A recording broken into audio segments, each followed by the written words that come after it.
Patty Grabeau. Welcome to Leading Experts. Americans are living longer than ever before, and many elderly eventually require assisted living or nursing home care. Do you know how to receive excellent care without spending your life savings? Joining us today is an advocate for you, Tom Eaglehouse, when we come back on Leading Experts. Welcome to this edition of Leading Experts. Leading Experts is informative and exciting.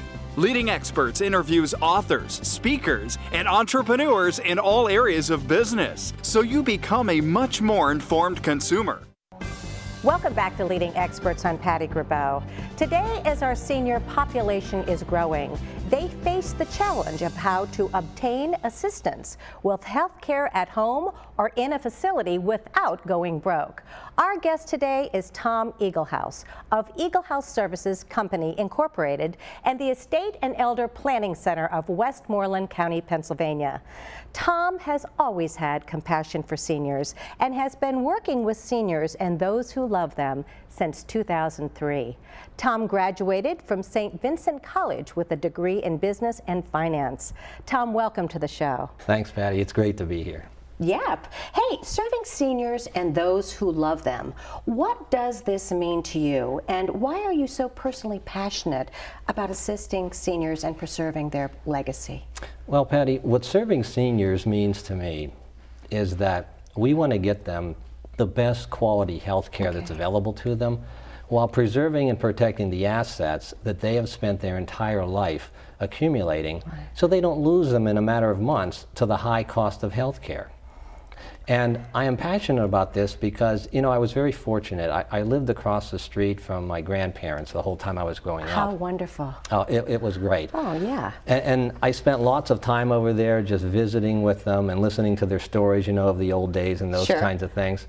And then my grandmother used to have this card club, and I would come over and I'd get to play cards with all of her friends and so on. And they were always so nice and kind to me. You know, but as years went by, I saw them actually, you know, starting to get illnesses, diseases, and needing care and those kinds of things, and as well as our own family. And so I found that, you know, more and more that they would lose everything that they had. You know, they've worked for their whole life.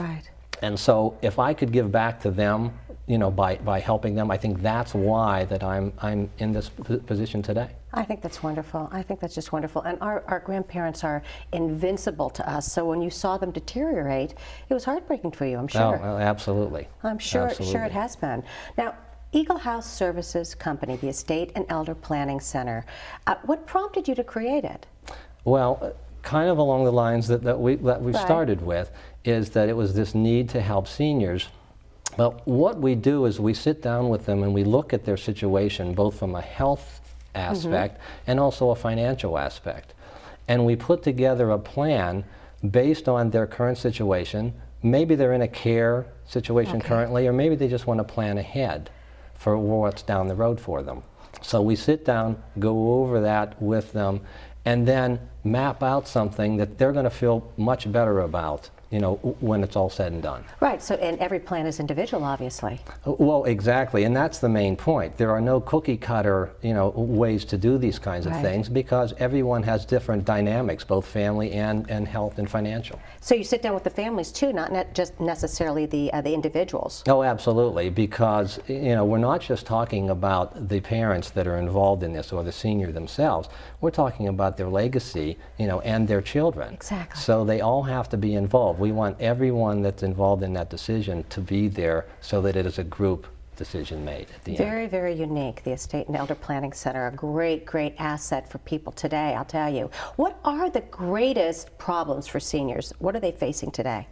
Well, it's interesting. There's really one aspect that kind of creates quite a number of problems. And it may sound funny, but it's actually the fact that they're all living longer. Because of the fact that they're living longer, they have a number of issues that come up. And some of them may be, if they lose a loved one, now we're talking about what we call the Social Security shuffle, which means that now they lose a Social Security income check. They may also lose a pension check. Okay, so now their income is really reduced, but they're living longer, so they need that money to last even longer. Wow. Okay? Catch-22. Well, exactly. And then in addition to that, let's say that they end up having a long-term illness. Now, not only is the money gone to the nursing home, their income, right. but then also their retirement funds are now depleted to pay those huge costs. And then once their costs are all gone, we then have what we call the hidden medical taxes. And what are those? Well, the hidden medical tax comes in, let's say that they run out of money to pay for their health care. Right. Now they go on Medicaid. And when Medicaid comes in, they're going to pay the difference of that bill that they're unable to pay on their own, but they're going to keep a tab on that. And so when they end up passing away or that house is sold, now there's a lien against that home for whatever it is that the state has paid out through the Medicaid program. Yes. And so they wanted that house to pass on to their family. Not going to happen if they don't plan properly. That's wild. And we think that everything's going to be okay, but it really, unless you plan, and you plan with a professional such as yourself, your legacy can just not go on. Oh, exactly. And I understand that you take a team approach in your office for long-term care. How does that work? We do. And what we found is we combine the expertise of an elder law attorney along with financial strategies. Okay. And the reason for that is you can have the best financial plan in the world, but if you don't have that legal foundation and those legal documents in place that are going to protect you, that whole financial plan can be destroyed in an instant. And on the other hand, it works the other way. You can have all the documents in place, but if you don't have a financial plan, the documents are really not any good. So we find that that combination is the only way to plan properly for these things. So it's a marriage. Absolutely. And you have you hold monthly seminars on preserving assets and paying for long-term care and obtaining veterans benefits. What are some of the points that you hit in these seminars? Well, we go through a number of different issues in those seminars, and the idea is that we present all the different strategies that are available to folks, the different programs that can help them financially. And then we also show them that how they can combine that to get the best quality health care available to them without losing their assets, that they've accumulated their whole life. Great. So they garner some information, and then they can come to see you, and they'll already know a little bit of the direction in which they want to go. Oh, exactly. Everyone that shows up at that seminar, Patty, receives information that is definitely going to benefit them, right then. Right. And it also enlightens them to other things that they can look into further. Exactly. Now, why do you think long-term care has become such an epidemic in our country? Well, one of the issues we've already touched on, and that is the fact that seniors are living much longer. Okay. Which you'd think would be a good thing, but it's difficult. Right. Unfortunately, yes, it isn't. And then the advances in medical technologies have also created to this longevity problem. And our bodies just kind of wear out, Yes. as time goes on. And so we're all going to need care. According to, for example, AARP, MetLife, and all the other experts, 50% of us are going to need care at some point in our life. And that number keeps rising. Okay? Now, and it used to be that families would take care of themselves, when all the families lived in the same area. But that isn't the case any longer because, as you know, children need to move away to find employment and those kinds of things. And so they're not there to take care of their loved ones. Right. And even the ones who are, with the economy and the situation the way it is, they have to do everything they can just to take care of their own family. And even if they're willing and able, they can't do it. Right. And we'll touch on that when we get back. We'll talk more about that. How can people get in touch with you? Well, the best way would be to call into our office at 724-834-1162 and speak to one of our assistants. Terrific. Hold your thoughts, okay? We'll be right back with Tom Eaglehouse on Leading Experts.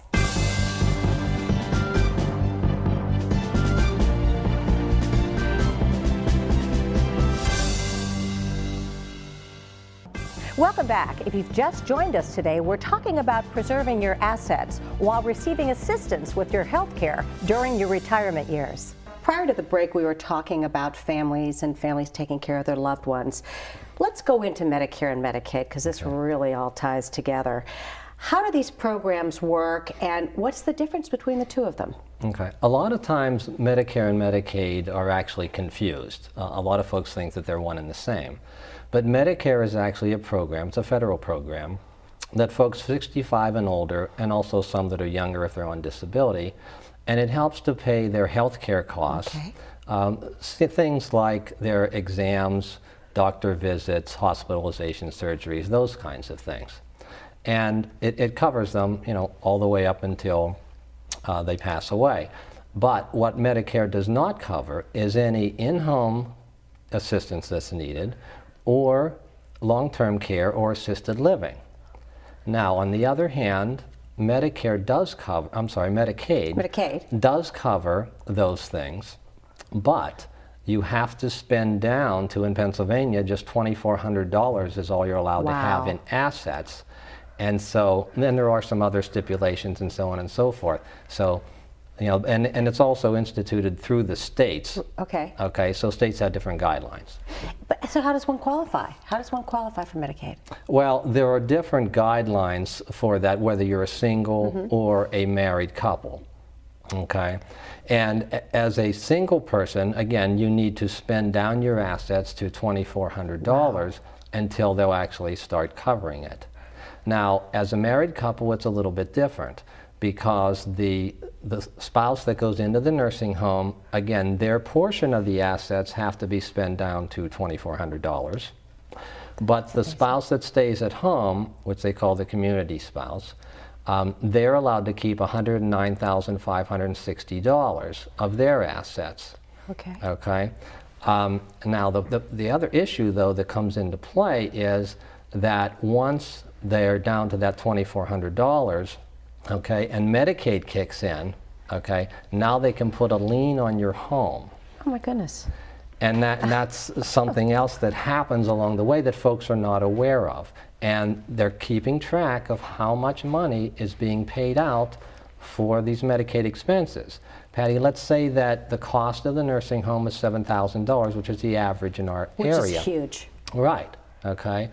So if there's $1,000, say, of Social Security income, you're subtracting $1,000 from the $7,000. It's a $6,000 bill that Medicaid is covering, okay? They're keeping track of that. So in 2 years, it's $144,000, and now they put a lien on the home for that. So they go to sell their house to pass on to their children or to move away, they have to satisfy that lien first. So it's very important that people come and plan so that they can save their assets, correct? Oh, absolutely. And planning is the most important thing, because we can save folks all of those issues if they come in enough ahead of time. Well, let's say, God forbid, my uncle had a stroke tonight and he goes into a nursing home. Can you please paint a scenario for us if he had a plan or he didn't have a plan? Well, sure. Let's say that he doesn't have a plan. And let's say that, you know, now Medicare will cover up to 100 days, okay, of nursing home care. 100 days. That's not very much, though. Well, no, and plus there are restrictions on that. And the restriction is that you have to be in the hospital first for 3 days, and that care you have to, let's say it's a rehab situation. So he had a stroke and he needs rehab. But that rehab, okay, will only last as long as they're seeing that he's making progress. So if it stops somewhere prior to that 100 days, then Medicare is going to say, well, we're not paying any longer, and now it's up to you to pay that personally. So they have to start paying that $7,000 bill whenever Medicaid says that it's over, or the maximum of 100 days. Okay? Wow. So from that point on, all the costs are up to the family. And that can, of course, wipe them out in a hurry. Of course it can. Now let's say that they have a plan. And here's the important thing, as you mentioned, having a plan. We can save pretty much all of their assets if we have a 5-year window, because there's what's called a 5-year look back. And what is that? Well, a 5-year look back is that they will look at any transfers or gifts of money that were given to relatives or children, whatever the case may be, and to avoid paying that to the nursing home. They're allowed to look back at that and say, no, that was an illegal transfer. Wow. And reverse it so that you still owe that money. And I'll give you an example of that, which is kind of a sad case. There was a grandmother who gave her granddaughter $50,000 to go to medical school. Now this is her only granddaughter. Right. It was basically her only living relative at this point. So it's a great thing that the grandmother's doing. Absolutely. Okay. And the grandma feels great for doing it. Absolutely. Right. And at the time, she was in great health. But what happened was she ended up having a stroke and went into a nursing home. And it was prior to the 5 years. So they went back and looked at that, saw that she did this transfer basically illegally, just according to Medicare, But Medicaid she terms. wasn't planning on doing it illegally. No. She was just doing it out of the goodness of her heart, right? Exactly, okay? So they come back and they say, okay, well, you need to start paying these costs because we're not paying them. Okay, there's a penalty clause in there, and for every month that 5 years wasn't met, they have to pay 1 month of the cost of the nursing home. So this grandmother doing something really nice, Right. okay, ends up now this granddaughter has to come up with this money. Well, she already spent it on her college education, okay?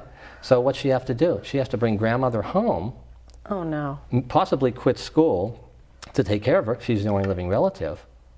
Okay, and maybe now it's not a good care situation because the granddaughter is not equipped to take care of grandma the way she needs to. And these are some of the sad things that That come can into happen play. if you don't have a plan. Exactly. If you don't have a plan. Now, let's talk about if someone is sick and already in a nursing home. Can you help them? Oh, absolutely. And again, it's a matter of the sooner that they contact us, the better. You can always do something for them. You can save some of their assets, preserve some things, but it's a matter of getting in touch as soon as possible and setting up some type of program. Some type of a plan. And Right. is it ever too late to plan? The only time that it's too late, Patty, is if they're totally out of assets. Because at the time they're out of assets, we're out of options. And there really isn't Okay. anything that we can really do either at that point. But that's the only time. Out of money. I mean, their assets are gone. You can't do anything then at that Right, point. unfortunately. But Right. there's a huge window of opportunity beforehand. Now, let's talk about our home, which is generally our greatest asset. Can I just give it away to my daughter for $1? Could I do something like that? Oh, absolutely, if you want to. But there are a number of issues that go along with that. And let me just give you some scenarios, that can happen. So let's say that you do that, and one of the rules we have in our office is that don't ever give anything to your child that you wouldn't put in the hands of your daughter-in-law or son-in-law. Okay, and I want you to hold that thought because we're going to go to break. Okay. Daughter-in-law and son-in-law, I want to hear about that. Okay. And how can we get in touch with you?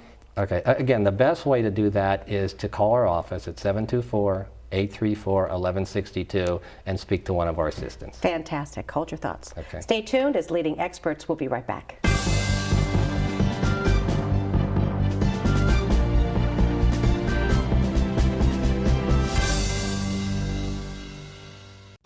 Welcome back. We're having a most intriguing conversation with Tom Eaglehouse regarding the programs available to help pay the cost of health care, whether at home or in a nursing home. Now, before the break, I'd ask you if I could just give my daughter our house or sell it to her for $1, and you had said. Yeah, that may not be the best idea, Patty, and let me give you a couple scenarios that come along. And what we say in our office is that you don't want to give to your children what you would not put directly in the hands of your daughter-in-law or son-in-law. And the reason for that is today they may have a great relationship, but tomorrow they may be looking at a divorce. And if they do, you could well get a knock on your door and say, well, Patty, I now own your home, and I don't want you here anymore, so you'll need to find another place to live. Right. And innocent things can happen. If your children have a driver's license, for example, they can be involved in an accident, okay, which is nothing, that maybe they could avoid, but say they get sued in that accident. Well, again, guess whose money or home, in this example, is on those assets that they're going to be sued for. So there are a number of different things that you need to be aware of. And plus you have the 5-year look back. So they may have to reverse this anyway if you needed care prior to that 5-year window being met.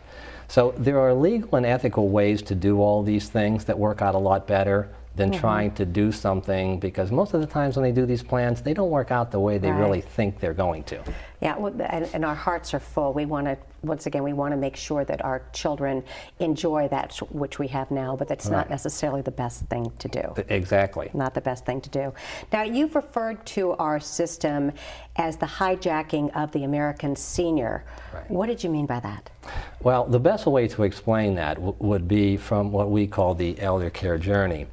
And this is a program that we put together, and basically it covers the seniors from the beginning, where they are a healthy, vigorous senior who may need some maintenance medications, they may have some chronic illnesses, they may need hospitalization, or they may be a declining senior with mobility issues. But Medicare cares about all those areas of coverage there. Right. But the problem and the hijacking comes in is when they move from those areas of care up into needing in-home assistance or a long-term care or an assisted living facility, Medicare shuts off and doesn't pay anymore. So now the only way that they're able to pay these costs is either out of their own pocket, veterans benefits if they're eligible, or long-term care insurance if they have it. Okay. And so we've set up this program so that it covers them, and again, it's all planning, all the way up through their life to the end of their life and beyond, to take care of the issues, administrative and survivor care after the fact. And we didn't think about this before, but now as the boomers are all aging, there are many more decisions that we need to make. Oh, absolutely. Absolutely. And when someone comes to see you and they come into your office, how do you go from problem to solution? Well, the first thing we do, Patty, is we do what we call a triage.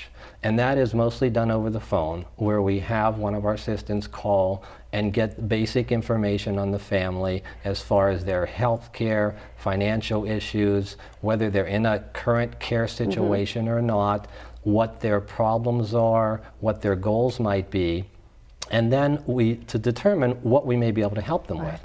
Then we invite them into our office to have an in-person meeting where we sit down with them, and we already have an idea what they're looking for and what we can do for them, and we together then develop a plan to meet their goals as best that we possibly can, based on their situation, of course. That's great. And then you update these. You must update them every once in a while. We do, and because, quite frankly, family dynamics change, and in life we don't know what's going to happen tomorrow, okay?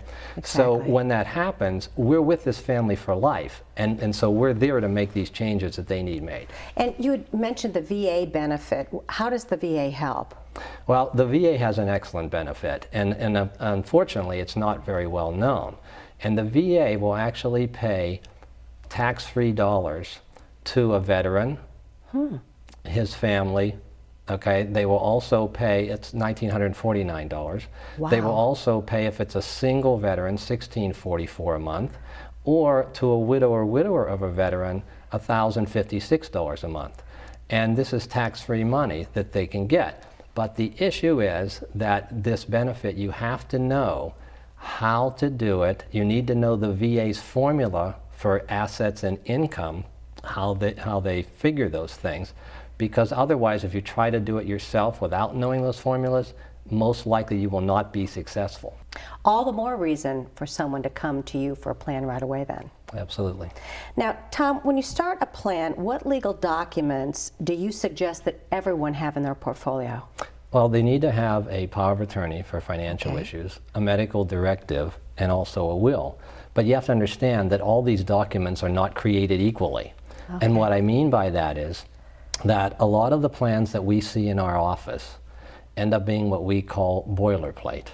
They have bad language in them, and all that's happening is that they're just reproducing the same document and changing the names that they're putting on there. And the problem is that they could end up causing more problems than what they're trying to solve in the first place. So it's vital that the person doing these documents knows how the wording needs to be, and that they know how all these different programs work together. Okay, so it's very individualized. Absolutely. Yes. And that's what you do. You make sure everyone is covered at every time in their life. The documents may change as well, correct? Correct, yes.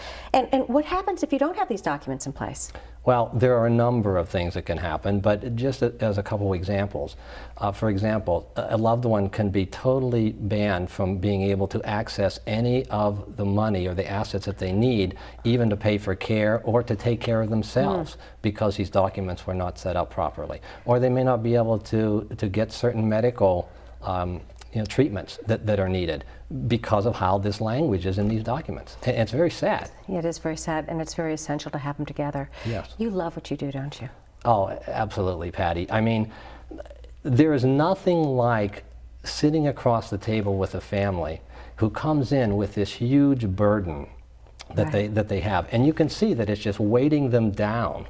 And their whole demeanor and everything as you're talking to them, it just starts to change because they sit up straighter and their face brightens up because now they see that there's actually hope, that you can relieve this burden from them, and that actually there is light at the end of the tunnel, and it is going to be a much better outcome than you could possibly imagine. That's the best feeling in the world. Of course it is, and I'm sure you create a lifelong legacies and with the families themselves. Oh yes, and they are just so thankful because you've helped their parents or grandparents or whatever it may be, and to be able to continue that legacy on to where they thought they were going to be totally wiped out.